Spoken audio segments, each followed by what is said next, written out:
Good afternoon. My name is Małgorzata Kurzępa. Every Sunday afternoon, I'm coming to you with another subject connected to investing in properties. And today, I wanted to tell you what do I think, what is my opinion about selling the investment property and why not. So this is the today's subjects. As I said, my name is Małgorzata Kurzępa. I'm a founder and director of Fair House Investment, the company which invests in properties in UK for over 8 years and 10 years altogether. I started my investment journey when I was still in Poland. My strategy is buy-to-let properties. I usually invest in single lets. So, in my opinion, there are three main reasons of selling. Why are we selling the property, investment property or buy-to-let property? First reason is when we need cash. The second, when we cannot find a tenant or rent out our property. And third reason, if for some reason our property stopped bringing us money. For thousands of people all over the world, the investment properties become a vehicle to passive income, but there are also others who treat them as a capital investment. Do you have too much cash and you don't know what to do with it? The most obvious answer is just buy the property. On the top of using cash, you would use the mortgage, which built your leverage working for your advantage. Just buy the property and wait 10 to 15 years. Is it that easy? No, it's not that easy. It is very easy in theory, but not necessarily in the real world. So let's take under consideration the first example. You purchased the investment property and after 10 years you decided to sell it because you think you need cash. Upon sale of your second house, you would be charged a capital gain tax. Depends on if you are lower or higher taxpayer, it would be 18% or 28%. You would only pay capital gain tax on your overall gain above your tax-free allowance, called the annual exempt amount, which currently in this tax year is £12,300. If the property is owned by your limited company, then after 1st of April 2020, you just pay the corporation tax instead of capital gain tax, but the corporation tax is also 18% from your gain. In my example, when I purchased the property for £50,000, then I spent £20,000 for the refurbishment and sell after 10 years, let's say for £150,000 because it would be the current value.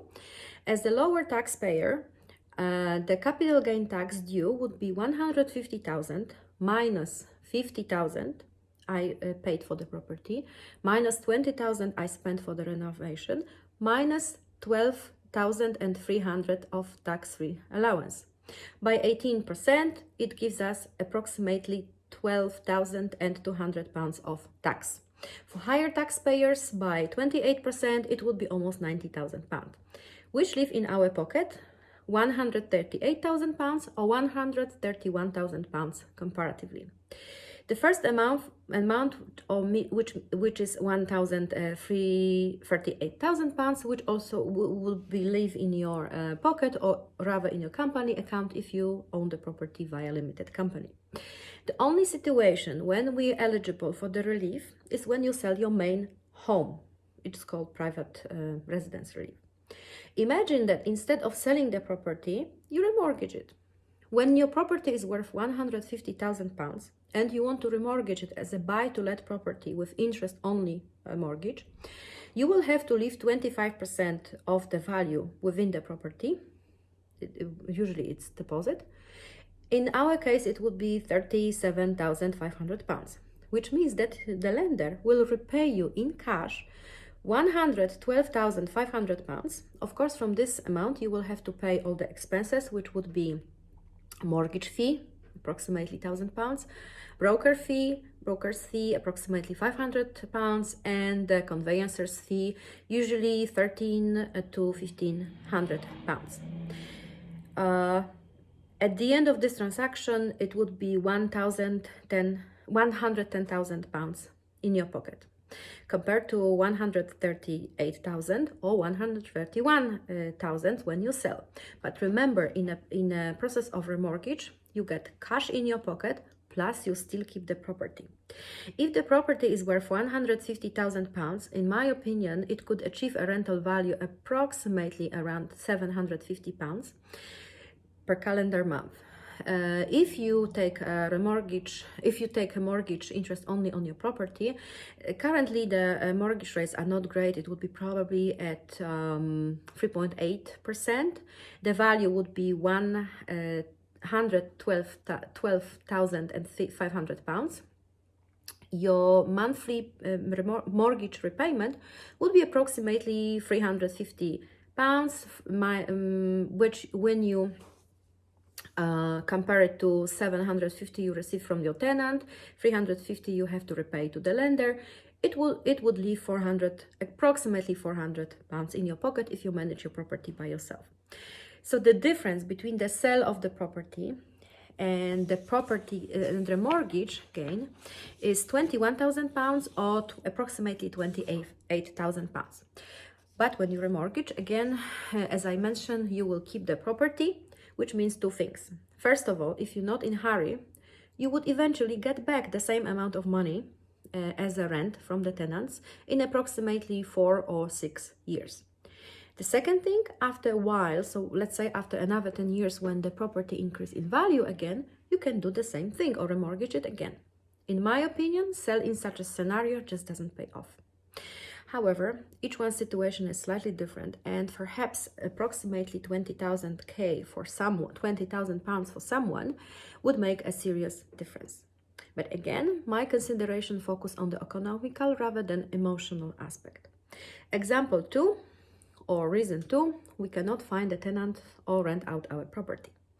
Usually after a while from the moment when we have purchased it, our property lost some of its attitudes. For example, it's in a need of renovation or refurbishment and you cannot afford it.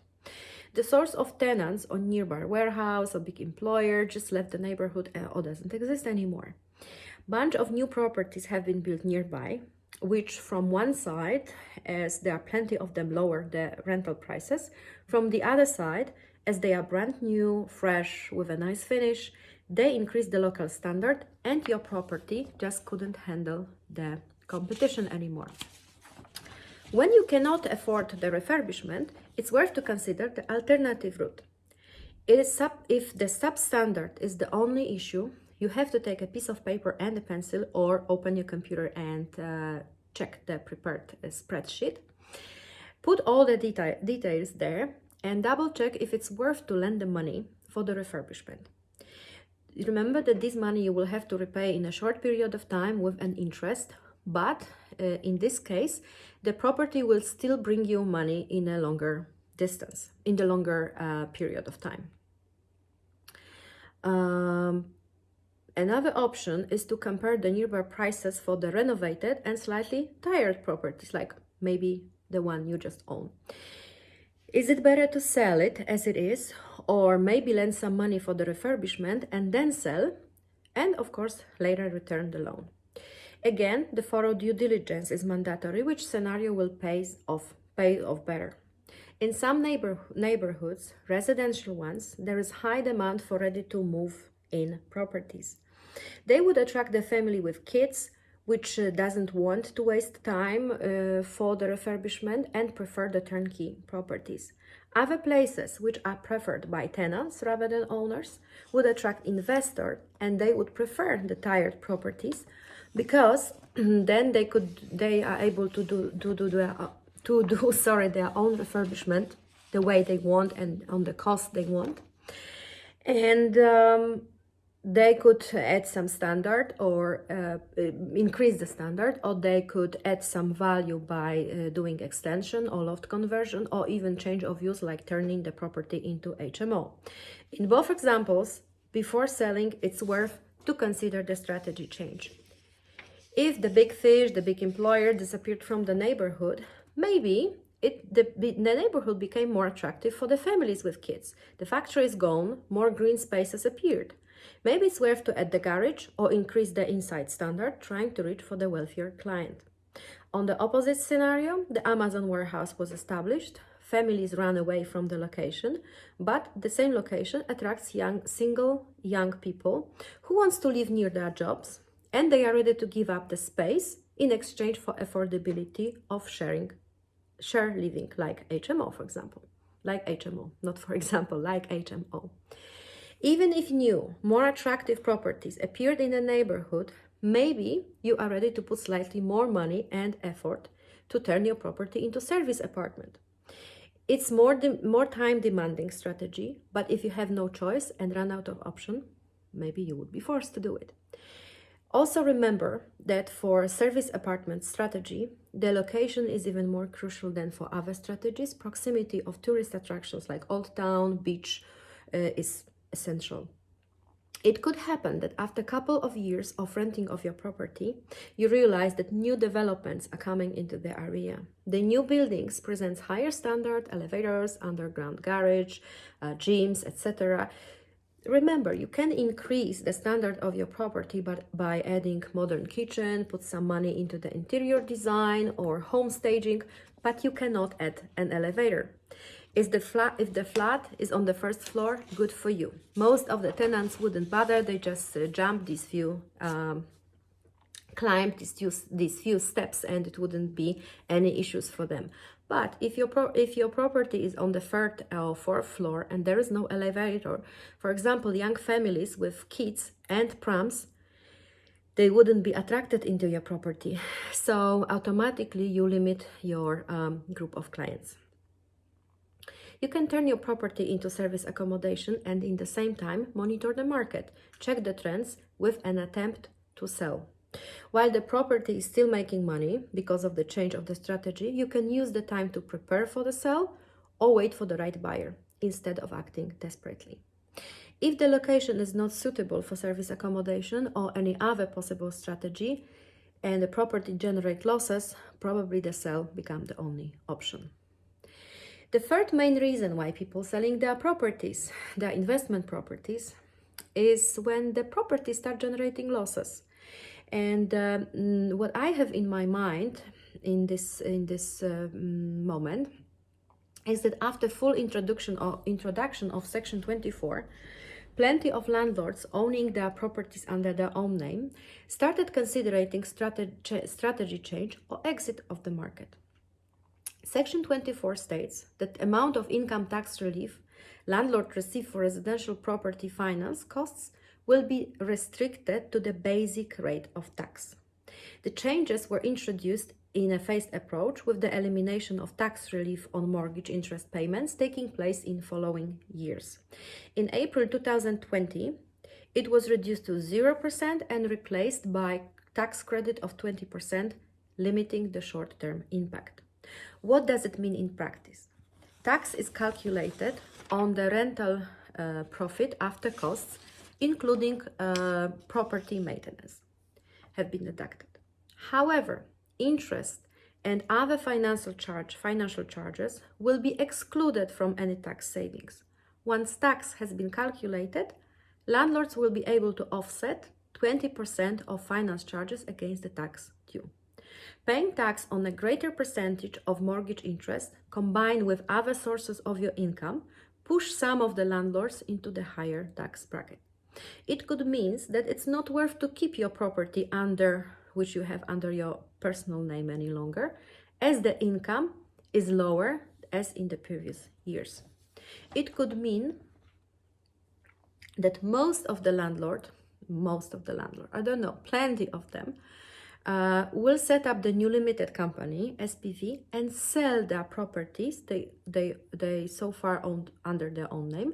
They sell these properties into their new limited company. The consequence is the loss, of course, as they have to pay the capital gain tax as per second or investment property.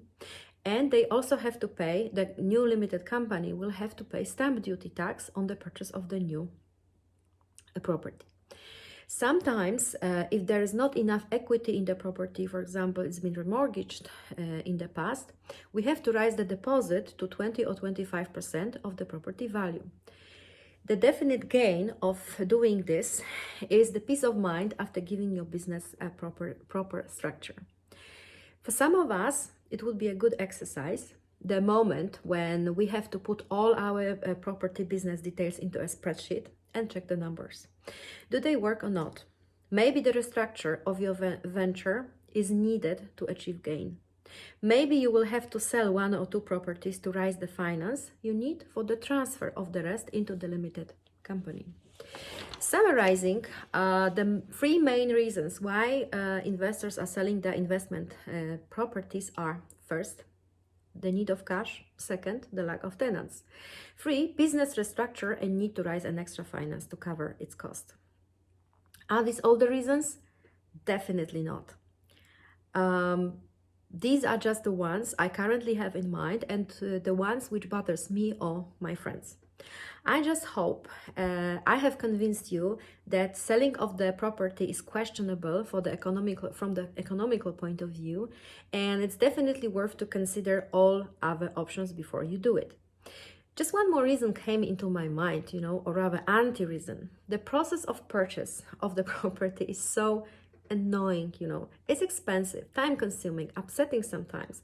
You can gain some gray hair while doing it. You would never gain all these things back if you sell. Of course, you can get some experience and some money, but this is not what I have in mind. So, if you have any other ideas about the reason why sell or why not to sell of the investment property, please let me know in the comments. I also invite you to my YouTube channel, Fair House Investments, where you can find all my previous videos. Now it's over 20 there. And maybe you will find an answer for interesting for you subject. So thank you very much for listening and spending this a couple minutes, 15-16 minutes with you on the Sunday afternoon, or maybe any other day when you listen to me. Thank you very much and have a wonderful week. Małgorzata Kurzępa, Fair House Investments. Bye bye.